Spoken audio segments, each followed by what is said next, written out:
How big is the universe? I mean, really. It's one of those questions that just kind of breaks your brain, right? But today, we're going to try to tackle it. We're going on a journey, starting right here and heading out to the very edge of everything. So, you ready? Let's go. You know, to even begin to grasp the scale of the cosmos, we've got to start somewhere familiar. We have to start at home. Think about it. Every single person you've ever loved, every argument, every laugh, every single piece of history, it all happened right here, on this one little planet. All right, so let's take that first step. Let's leave our home base and head out into the great wide open. And our first stop, it's our closest neighbor, the moon. I mean, it feels so close, right? On a clear night, you can almost feel like you could reach out and touch it. But how far away is it really? Okay, so the number is 384,000 kilometers. It's just a number, right? It's hard to really feel what that means. So let's try to make it make sense. Imagine you hop in your car and just start driving. No stops, just flooring it at, say, 100 kilometers an hour. It would still take you more than 160 days to get there. Over 5 months. And that's just the first step on our journey. Okay, we're leaving the moon in our rearview mirror. Time to expand our view a bit. A lot, actually. We're now touring our whole solar system. Next up, the big guy, the one that makes everything here possible. We're going to the sun. So the sun is about 150 million kilometers away. That's a much bigger number. In fact, this distance is so important for measuring things in space that astronomers just decided to call it a unit of its own, one astronomical unit, or an AU for short. Let's try another analogy. Forget the car. Let's take a jet plane, a fast one, going 900 kilometers an hour. That flight would take you 19 years. 19 years, just to get to the star that's right here in our own backyard. And our solar system is just huge. Even when Mars is at its closest, it's still nearly 55 million kilometers away. But if you want to go to the outer edge, to Neptune, we're talking 4.5 billion kilometers. The scale is just getting wild. You know, for all this vastness, we've actually sent messengers out there, little robotic explorers, and one of them looked back and gave us a photo that I think changed everything. Let me introduce you to Voyager 1. This incredible probe launched way back in 1977. It's the farthest thing we've ever sent from home, over 22 billion kilometers out there right now.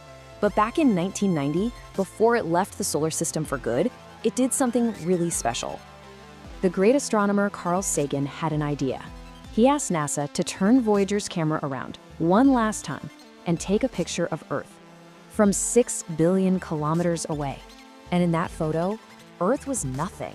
A tiny speck, a pale blue dot, barely a pixel, hanging in a ray of sunlight. Carl Sagan's words about this photo, they're just so powerful. He said, "Our planet is a lonely speck in the great enveloping cosmic dark. In our obscurity, in all this vastness, there is no hint that help will come from elsewhere to save us from ourselves." It really makes you think, doesn't it? Okay, deep breath. Our solar system is mind-bogglingly big, but now we're going even bigger. We're leaving our home star behind and venturing out into the space between the stars. Out here, kilometers just don't cut it anymore. The numbers get ridiculous. So we need a new ruler, a new unit of measurement. It's called the light year. And this is key. It's not a measure of time, it's a measure of distance. It's how far a beam of light can travel in 1 year, which is, well, it's about 9.5 trillion kilometers. And this is why we use it. Take our nearest star neighbor, Alpha Centauri. In kilometers, it's 41 trillion something. It's a mess, but in light years, it's just 4.4, a nice clean number.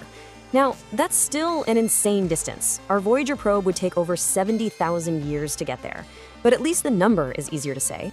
So our whole galaxy, the Milky Way, it's about 100,000 light years from one side to the other. And our mark on it, all the noise we've ever made, radio, TV, all of it, has only spread out in a little bubble about 100 light years across. We're not even a shout. We're like the quietest whisper in this gigantic place. But of course, it doesn't stop there. Our galaxy isn't just floating by itself. It's part of something even bigger. Get ready, because we're about to do the biggest zoom out of them all. Think of it like our cosmic address. The Milky Way is in a little neighborhood called the local group, with about 50 other galaxies. But that neighborhood is in a city called the Virgo supercluster. And that city is part of a continent called the Laniakea supercluster. We're talking a structure of 100,000 galaxies spinning more than 500 million light years. That's our home. Okay, we've gone from our planet to our star to our galaxy to our supercluster. There's only one place left to go, the very edge of everything, the final frontier.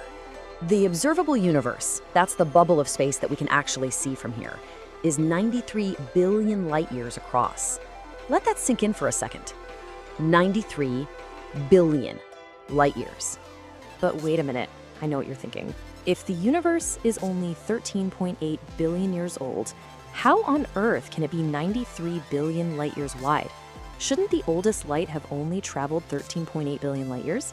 It's a great question. And the answer is just mind-bending. It's because space itself is expanding. The best way to think about it is like this. Imagine you have a balloon with a bunch of dots drawn on it. When you blow up the balloon, the dots get farther apart, right? But the dots aren't walking across the balloon's surface. The rubber of the balloon itself is stretching between them. That's what space is doing. It's stretching, and it's carrying galaxies along for the ride. So what does that all mean? It means the observable universe is just our little bubble.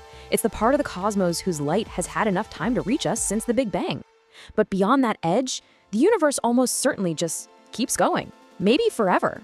Which leaves us with the ultimate question, doesn't it? What's out there, beyond the horizon, in the places we can never, ever see? It's a pretty humbling thought.